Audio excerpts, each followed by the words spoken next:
Oui, à l'opposé de ses salariés, il y a des entreprises qui parviennent à se redresser en misant sur le savoir-faire et le luxe.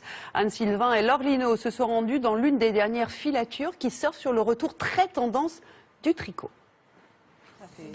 Elle tricote, elle papote autour d'un œuf à la coque. Une maille à l'envers ou à l'endroit? Dans ce café parisien, on se donne des astuces entre copines. Le tricot, ça n'a jamais été aussi branché. C'est créatif, on peut avoir son propre style et se démarquer. C'est tout sauf ringard. Et pourtant, la laine française revient de loin. Pour remonter le fil, rouge bien sûr, direction la Creuse. Et cette filature, l'une des 5 dernières en France. C'est 6 fois moins qu'il y a 30 ans.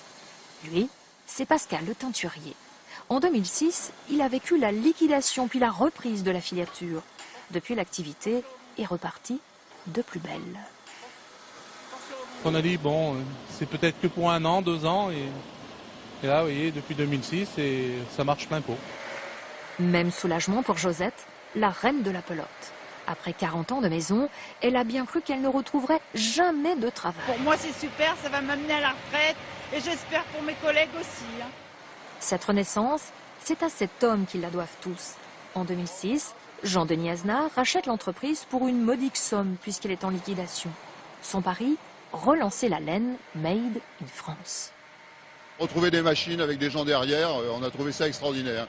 Et on s'est dit, bon, pourquoi pas s'y recoller alors que tout le monde, toutes les autres filatures sont en train de s'arrêter. Pourquoi ne pas conserver cet outil de travail au cas où ça redémarrerait? Et c'est un pari quasiment gagné. La petite filature de 40 personnes recrute tous les ans. Elle a choisi d'innover sur un marché de niche. Aucune teinture dans cette laine bio, par exemple, mais de la laine de mouton noir savamment mélangée à de la laine de mouton blanc.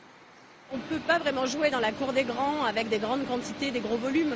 Donc l'idée, c'est de se différencier. Donc essayer de proposer quelque chose de différent, de naturel, de français et sur un positionnement vraiment de niche avec du moyen et haut de gamme. Et pour sécuriser ses approvisionnements, le patron nous présente son troupeau de moutons noirs qu'il a été chercher au Portugal. Un troupeau au pied de la filature, de quoi boucler la boucle.